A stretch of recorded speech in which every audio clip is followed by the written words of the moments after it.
ఓం నమ శివాయ. ఓం నమో నారాయణాయ. నరదృష్టి నివారణ కాళభైరవాయ నమో నమః. ఓం కాళకాలాయ విద్మహే కాళాతీతాయ ధీమహి తన్నో నరదృష్టి నివారణ కాళభైరవ ప్రచోదయాత్. హరి ఓం. మా ఛానల్కి స్వాగతం. చూస్తున్న వీక్షకులకు ప్రేక్షకులకు ప్రియ కాళభైరవ భగవద్బంధులకి స్వాగతం పలుకుతూ మమ్మల్ని ఎంతగానో ఆదరిస్తూ ఉండబడినటువంటి ప్రియ సోదర సోదరీమణులకు జ్యోతిష్య అభిమానులకు సనాతన ధర్మ సంరక్షకులు అందరికీ కూడా శ్రీ విశ్వావసునామ సంవత్సర చైత్రమాస శుద్ధ బహుళపక్ష ఆదివారం అమావాస్య సందర్భంగా అందరిపైనను ఆ కాళభైరుడి యొక్క కృప కటాక్ష వీక్షణ ఉండాలని కోరుకుందాం.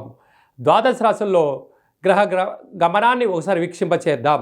మేషరాశిలో ఏడాది తర్వాత రవి సంచార స్థితి, వృషభ రాశిలో దేవగురు బృహస్పతి చివరార్ధ సంచార స్థితి, కర్కాటక రాశిలో కుచ భగవానుడు నీచ భంగ రాజయోగ సంచార స్థితి, కన్యరాశిలో కేతు సంచార స్థితి, మీనరాశిలో చతుర్గ్రహ సంచార స్థితి, బుధ భగవానుడు శుక్ర భగవానుడు శని భగవానుడు రాహు భగవానుడు సంయోగ సంచార స్థితితో ద్వాదశ రాశుల్లో గ్రహ గమనాలు ఈ విధంగా ఉన్నాయి. ఈ వృషభ రాశి వారికి ఆదివారం అమావాస్య, శనివారం శని త్రయోదశి సందర్భంగా చైత్రమాసంలోనే ప్రారంభంలోనే వస్తుంది కనుక ఎలాంటి విధి విధానాలు పాటించాలో ఈ వీడియోలో సవివరంగా సంపూర్ణంగా తెలుసుకుందాం. వృషభ రాశిలో ఏ నక్షత్రాలు వస్తాయిగా? కృతికా నక్షత్రంలోని 2, 3, 4 పాదాలు, రోహిణి నక్షత్రంలోని 4 పాదాలు, వృషిర నక్షత్రంలోని 1, 2 పాదాలు కలిపితే వృషభ రాశి. వృషభ రాశిలోనే సంవత్సరం చివరార్ధంలో అంటే అక్కడికి మళ్ళీ తిరిగి దేవగురువు బృహస్పతి రావాలి అన్నట్లయితే 12 ఏళ్ళు పడుతుంది. అక్కడ చివరార్ధ సంచార స్థితిలో దేవగురు బృహస్పతి సంచార స్థితి ఉన్నప్పుడు వృషభ రాశి వారు తప్పకుండా శ్రీ దత్తాత్రేయ స్వామిని స్మరణ ధ్యానం చేయడం వలన దేవగురు బృహస్పతి స్వామి వారు వెళ్తూ వీరికి అద్భుతమైనటువంటి గృహాలు, యోగాలు, విదేశీయానాలు, రాజయోగ రాజ సన్మానాలు ప్రసాదించబోతున్నాడని చెప్పి కూడా గమనించాలి.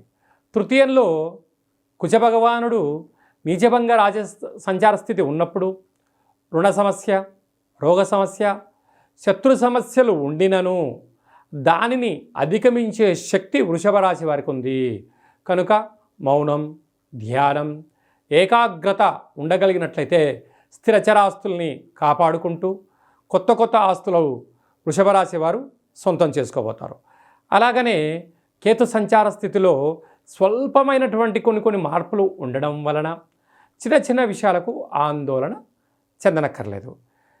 అలాగనే ఏకాదశ స్థానంలో చతుర్గ్రహ కూట సంచార స్థితి, బుధుడు శుక్ర భగవానుడు శని రాహుల సంచార స్థితి ఉండడం వలన ఆదాయానికి సంబంధించినప్పుడు ధనపరమైనటువంటి చిక్కులు, అంటే కష్టపడి పనిచేస్తారు మీరు, కానీ కట్టుగా డబ్బులు వచ్చే సమయానికి సైంధవుడులా వేరేవాడు చెడు పడతాడు.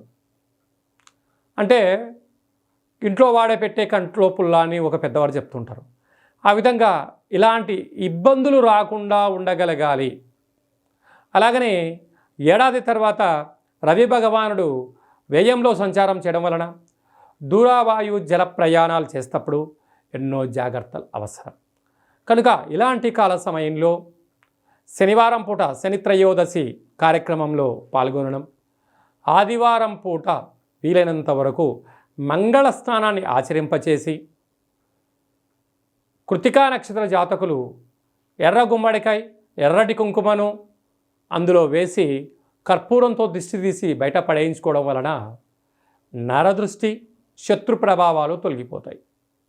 అలాగనే రోహిణి నక్షత్ర జాతకులు గుమ్మడికాయలో సున్నాన్ని వేసి దిష్టి తీయించడం వలన సున్నం దొరకలేదు, బియ్యం దొరకలేదు, బియ్యపిండి వేసి దిష్టి దించుకోవడం వలన మనశ్శాంతి వారి సొంతమవుతుంది. మృగశిర నక్షత్ర జాతకులు 7 కలర్లు కలిగినటువంటి యొక్క కుంకుమను, కుదరకపోతే ఎర్రటి కుంకుమను, తెల్ల ఆవాలను అందులో వేసి దిష్టి దించుకోవడం వలన అతనికి రుణ రోగ శత్రు సమస్యలు తొలగిపోతాయని చెప్పి కూడా గమనించాలి.